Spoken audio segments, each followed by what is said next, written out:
talk to you a little bit about art. How many of you know that art is included in STEM? It's really STEAM, right? It's really STEAM. And some people say, well, why is that? Because whether it's painting, whether it's glass blowing, it's dancing, it's whatever kind of art there is, it takes what? Critical thinking. Practice, absolutely. Problem solving skills. The same kind of skills you need in STEM, right? For measurements, absolutely. Yes. So we have art here today, and I'm going to ask Miss Callie to come on in with her volunteer, and she will talk to you about art. You all will get to do some art, and you all will also be able to take some art with you to do at home. Now I want to make sure virtual, I'm going to step out. I'm going to ask Miss Callie to come on in. She's already introduced herself to you. I came in and she was talking to you all and talking about art. And look at her, she is an artist, isn't she? Yes. Welcome, Miss Callie.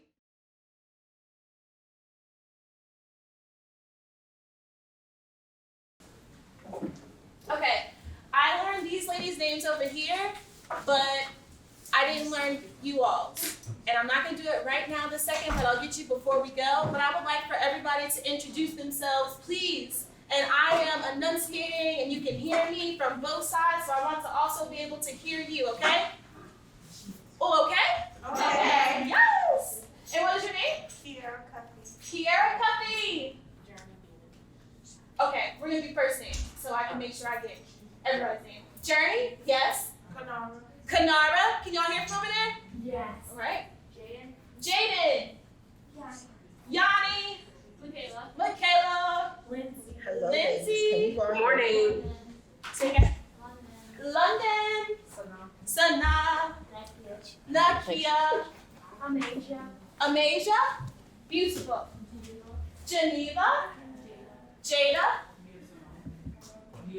Nia Simone. Mia. Oh, it's like Nina Simone. That's like girl music. Okay. And your name? Christina. Cassie. Tanaya. Dakota. Quick tip. These are my cousins right here, and I haven't seen them in so long, so it's such a surprise and a pleasure that you guys are here. Okay. Have any of you heard of the word hygroscopic? No? Yeah. No? Nobody's heard of it? Have you heard of the word absorption? Yes. Yes.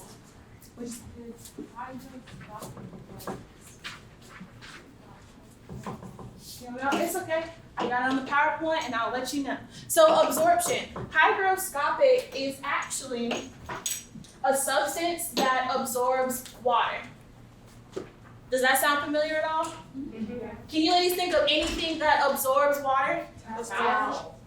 Sponge. Towel, sponge, washcloths, paper towels. Anything else? Cloth. Hair. Yes, ma'am. I was hoping somebody would say it. You know when you go and straighten your hair and it looks all cute and you walk outside and then the humidity hits it and it just puffs up? It's so beautiful because our natural hair is a part of us, but all your hard work kind of just went down the drain, but that's okay. So hygroscopic. Hygroscopic is the substance that soaks up water and the humidity in the air.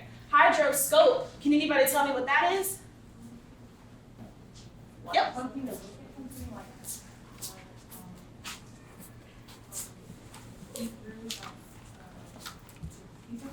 Okay, so can you say just a little bit louder so they can hear you over there?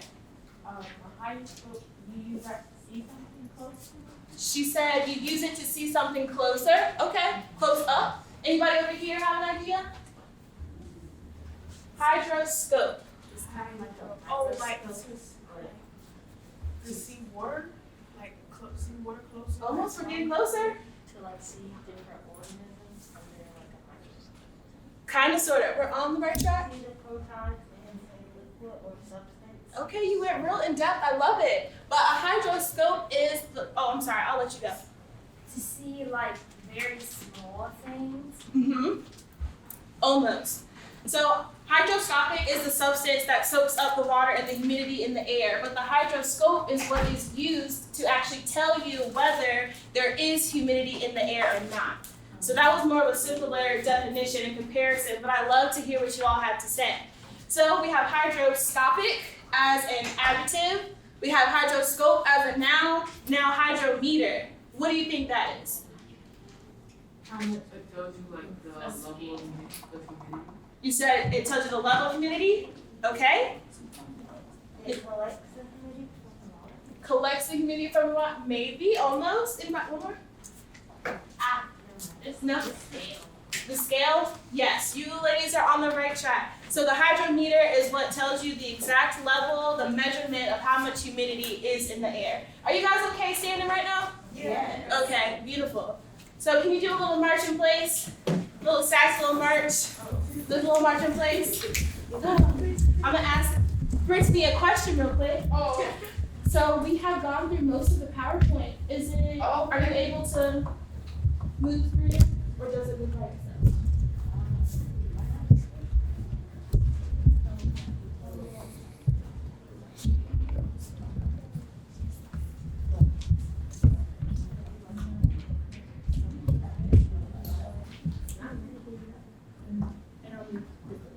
Okay. Oh, I'm not sure you ladies over there can see it, but if you wanted to walk over, that is up to you. But I'm gonna show you my PowerPoint because I'm pretty proud of it. So this is just an art lesson with culture designs. I am not a scientist. I don't do anything scientific except for mix colors together to create specific colors of art, or excuse me, paint. So, you ladies get over there? Yeah. All right, wonderful. So, moving on. Absorption. We're just gonna go over everything we talked about. Absorption, by definition, just one person. Something that is always mixed up a little bit. Yeah, something that soaks up a liquid. Beautiful. And our next word is, can we say it all together? Hydroscopic. Next one.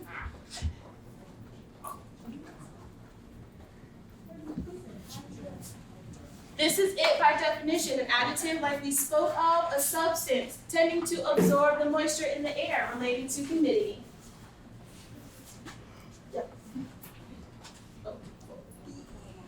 And then hydroscope, this is it by definition as well, but you ladies already told me, so perfect, spot on.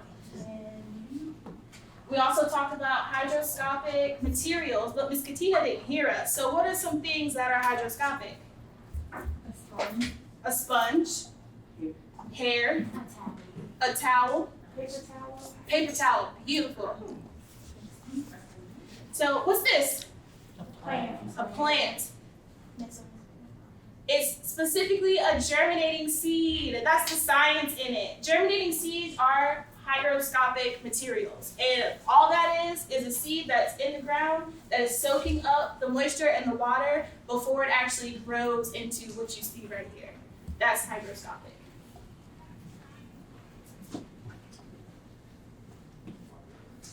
All right, that's pretty cursive, but can anybody read it?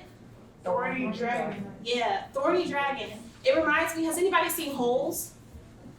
Yes, Holes is my movie. You know that little bearded dragon thing? Not bearded dragon, but the lizard that crawls around? That's what it reminds me of. But where do these lizards live? Deserts. In deserts, right. So I'm like, how do they survive? These are hygroscopic organisms. So they have small spaces in between their spines that soak up the water and the humidity in the air to keep them cool throughout the day. And that's a thing called capillary action. So I have some definitions at the end if you wanted to look at it in more depth. But it's just the movement of water without any assistance. All right. Last but not least, salt. Salt is a hygroscopic substance. So today what we're gonna do is we're gonna paint in salt. Yes! It's so weird and it's so much fun. So I want for you ladies to travel back to your seats, please. Thank you so much for standing with me.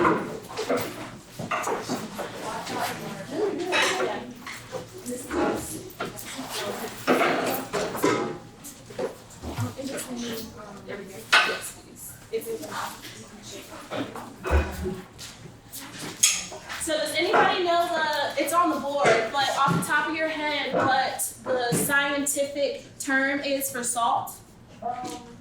Chlorine, chloride. Yep, almost. It's 2 words. Sodium chloride? Yeah, sodium chloride. I learned about this just in doing research to speak with you ladies today, but it's a 1-to-1 ratio. So we have 1 of the Na, which is the sodium, and that's a positive charged ion, and 1 of the negative charged chloride ions. So fun, but that's the science that comes into it. But these 2 things combine to make salt. What you're gonna do is combine salt and glue and some water and some food coloring, and you're going to create your masterpiece. Do you guys like that idea? Yes. All right, we're ready for the next one. So for when you do this at home, all you need is a few simple household items. You'll need your salt, you'll need some liquid Elmer's glue, some watercolor paper or some cardstock, anything thick enough to hold water so it doesn't run off. Food coloring, pencils if you wanted to draw something out very specific, a cool little eyedropper, but scientifically it's a pipette, and then some water. So in front of you there is a pre-drawn painting with salt and glue.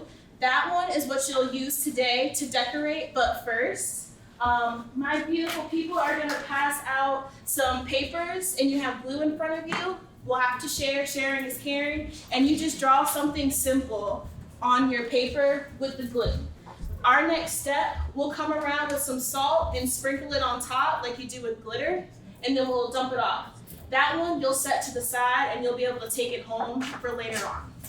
But after that, we will start mixing some colors for you so then you can start to paint your picture. And at the end, it will look something similar to this. You'll watch how when you drop just baby bits of your food coloring and your water onto the salt, it just soaks it up and you'll watch it spread across it. So that is your science lesson today, so let's have some fun. You ready? Proceed from your seat.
You all hung out in the village this morning, so we want to say thank you. Thank you.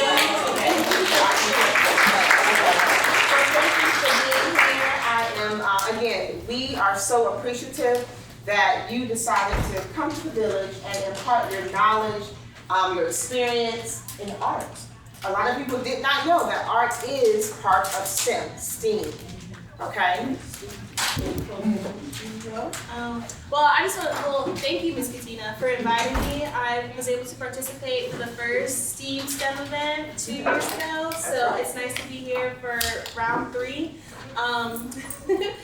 I just want to thank you ladies for letting the creativity flow. You all were a joy to be with. You didn't mind standing with me and talking with me, and I know it's early on a Saturday morning, but I had fun. So don't forget that your little card, if ever you want to do an art project just for fun, you can message me on Instagram. I'm in the area, so if you want to get together and paint, we can do that. So, but thank you, ladies. Thank you. You did good.